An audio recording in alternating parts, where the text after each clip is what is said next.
Mga video yan nga. Shout out! Ilang beses ng busina. Oh, dito lang siya tinamaan.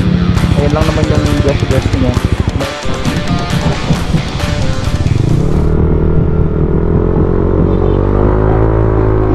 So, ayan, good day mga bossing. Punta tayo ng ano ngayon sa shop ni RJ Lightworks para ipahinang yung ano, busina. Kasi nung Tuesday, nagpalit ako ng busina. Naglinis kasi ako ng ano nun mga boss, ng CVT. Pina-flashing ko rin yung coolant. Tapos pinalitan ko na rin yung ano, busina.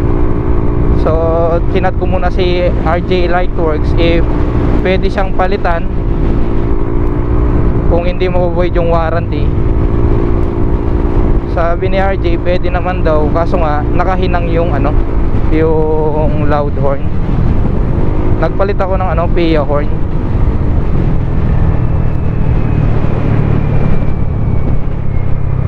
So ayun, nagchat si RJ Lightworks na daan ko na lang daw sa shop niya, hihinangin na lang daw ulit. Kasi ginawa ko, naglagay na lang ako ng pin para dun sa busina, yung pin na maliliit.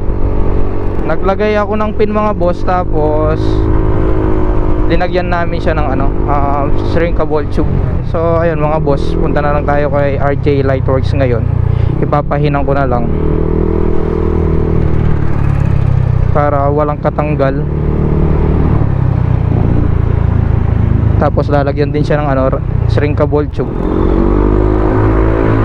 Yung kasing dati kong loud horn mga boss, na bigyan siya ng ano, tubig nung tag-ulan, hindi ko napansin medyo mataas pala yung tubig.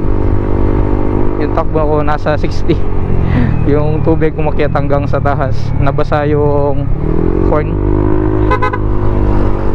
Okay naman siya ngayon since nagpalit na tayo ng PIA horn. So yun lang, ipapahinang lang para hindi siya mag-loose connection. Tatanggalin na yung pin.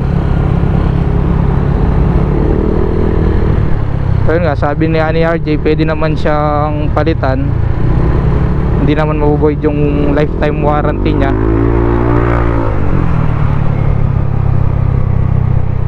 Siyempre bago ko muna siya pinakialaman, nagchat muna ako kay RJ Lightworks.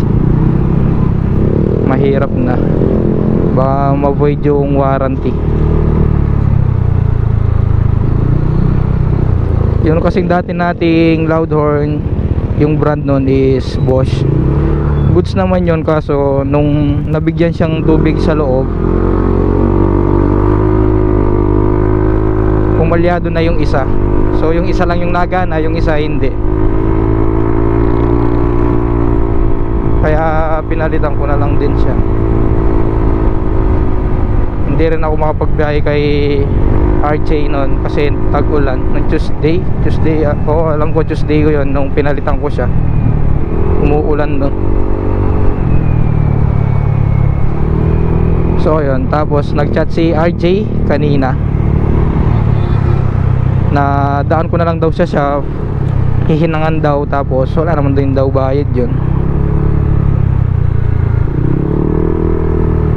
Medyo traffic lang yan kasi weekdays. Napaglinis na rin naman tayo ng motor, buti na lang maaraw na, di na masyadong naulan. Sabay sana kami pupunta ni Chan Chan kay RJ, kaso nag-deliver daw siya, dumuan na daw siya doon. Kaya ako na lang mag-isang pupunta doon. After natin kay RJ Lightworks, tambay na lang tayo ng ano, Makimura Vape Shop sa may Angeles City din. Yan, lagi kami dyan, kaming mga Bon Pampanga zone, lagi kami tambay kay Makimura.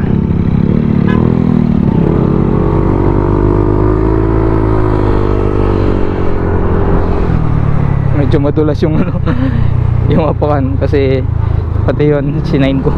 Yung kasi yung ano guys, yung kinagandahan kay RJ Lightworks kapag nagpa-rewire ka, tsaka yung sa kanya yung gawa, meron siyang lifetime warranty sa wiring. Tapos sa mga products naman ni RJ na binibenta, meron din siyang warranty. Hindi ko lang alam kung ilang months yun or years. Kaya tinanungan ako ni RJ kung anong horn yung nasira. Sinabi ko naman mga boss yung dati pang horn na nakalagay dito. Kasi hindi ako bumili ng horn nun nung nagpa-rewire ako kay RJ kasi pwede pa siya.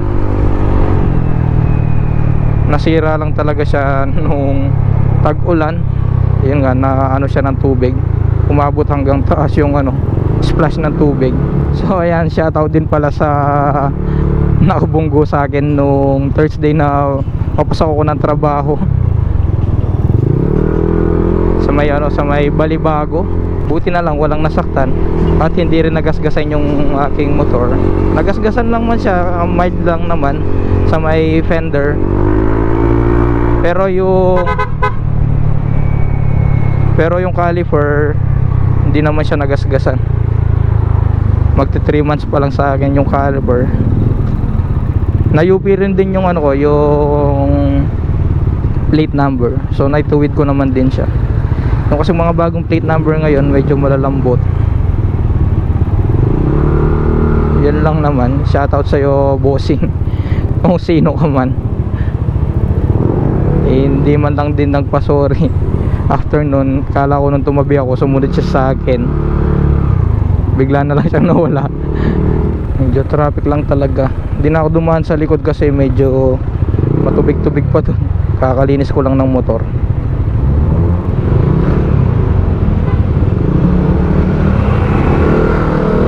Tsaga na lang sa traffic.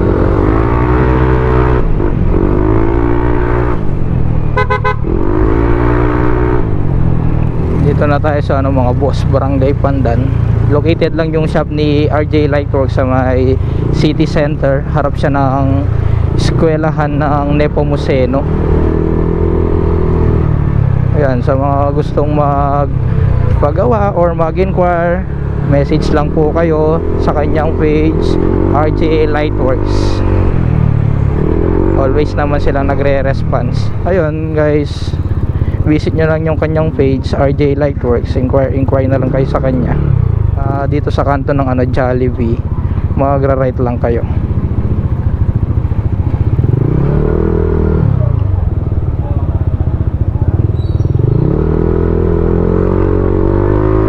Mabilis lang naman hanapin yung shop ni RJ. Hindi ko lang alam kung nandito pa si Boss Chan.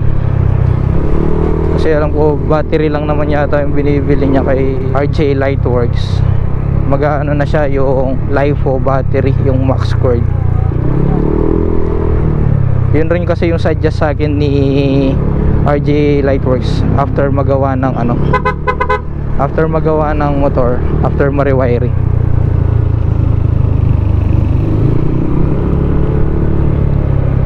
Ayun siya guys, harap lang siya ng ano, Francis G. Nepomuceno. Hindi naman kayo maliligaw dyan. Tsaka search nyo lang din sa kanyang ano, or search lang kayo sa Google Map or Waze, makikita nyo naman. Tingnan natin kung marami siyang ginagawa.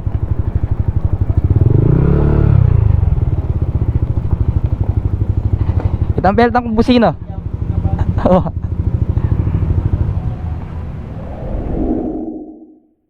So ayan mga bossing, tapos na siyang mahinang. Mabilis lang naman siya kasi hinangan lang naman yung ano sa loud horn. Boss, thank you. So ayan, bali punta na tayo ng Makimura Vape Shop.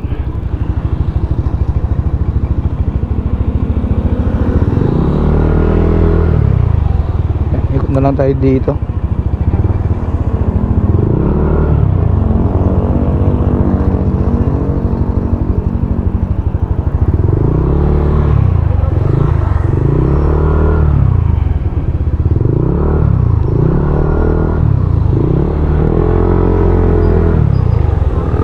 So ayan mga bossing, ayun,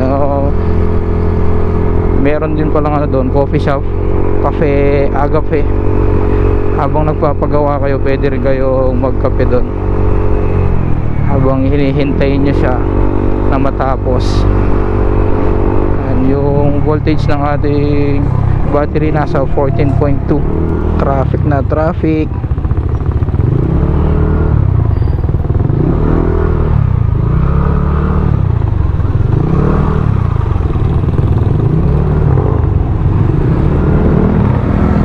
Ayaw ko naman iakyat siya dito kasi nakadrop sa harap yung sa akin. Baka tumama pa yung elbow ng pipe.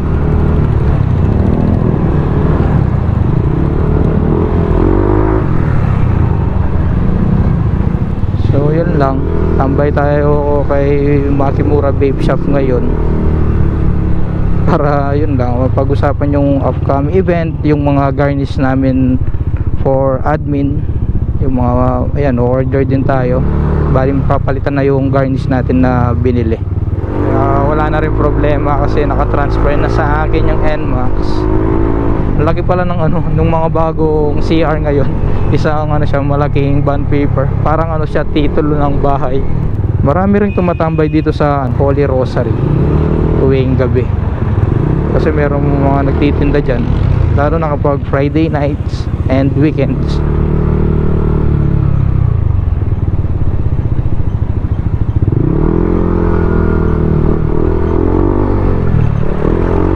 Marugas pa rin yung NMAX kahit pinadrop ko siya. Nasa 2 inch din yata yung ano, drop nito.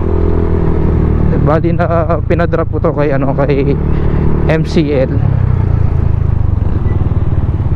Di naman siya matagtag. All goods po rin. Kala ko nga noong papadrop ko to sa matagtag siya. Noong na-drop na tapos ginamit-gamit ko na, hindi naman pala.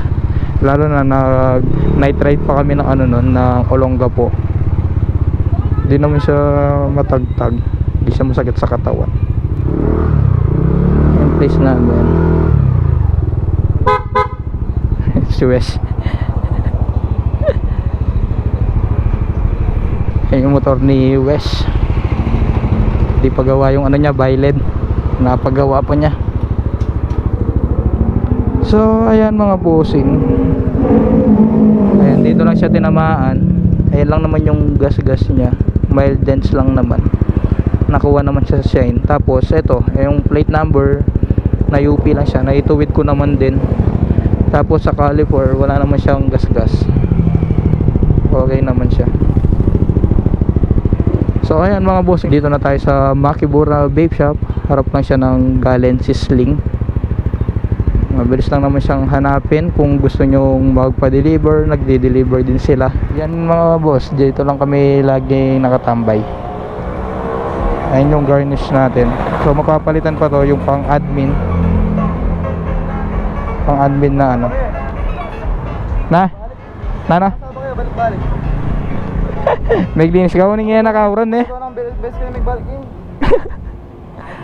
Ayan, ayun yung kay boss Chan na may tatak na Durex. Ayan, bali papalit na tayo ng ano nyan, garnish. Niintay muna natin, order pa lang sila sa Sunday, weekends. Hindi ko alam kung kailan siya darating. Ayan yung unit natin mga boss, NMAX V2 Power Gray.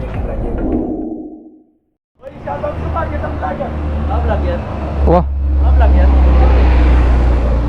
mau video ya nggak? Shout out! Ayo, Chan. Shout out sa nag-i-snipe. Sniper! Sniper out! Sabi mo yung vlogs mo niya. Oh, Banga kiting Bon Pampanga Zone. so ayan mga bossing, pauwi na tayo. Tapos na yung tambay. Sila na lang muna yung magtatambay dahil may pasok pa ako bukas ng umaga. Maaga pa yung pasok ko, alas 6.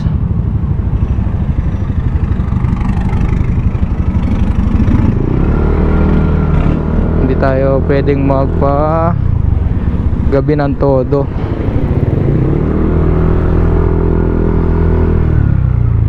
Pag ano na lang, kapag magde-day off, before day off yan pwede. Kasi day off mo naman eh. Marumi na rin yung ano, hand grip, nagpapalit na. Parang maganda yung ano, yung hand grip ng Racing Boy na Nagamaki. Yung kasi yung nauuso ngayon.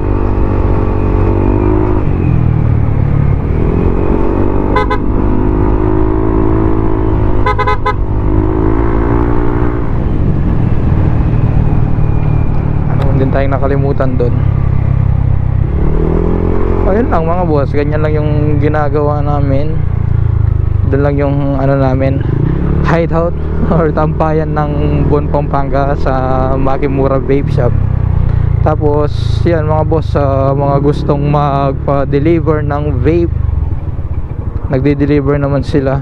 Hindi ko lang alam magkano yung fee na babayaran. So ayan mga boss, message lang kayo sa Makimura Vape Shop sa mga gustong magpa-deliver ng vape.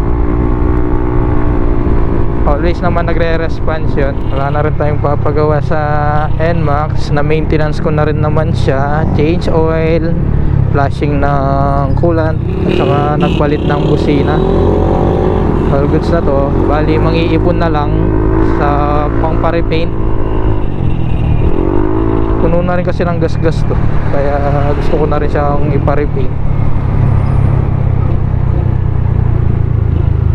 Mga mild dents at saka hairline para medyo magkatindig ng kaunti yung ating NMAX. Tapos yung sa taillight, papalit lang naman ako lens, magki-clear lens ako. So ayun lang mga bossing for today's video. This is Jampong TV. See you on next vlog. Peace out.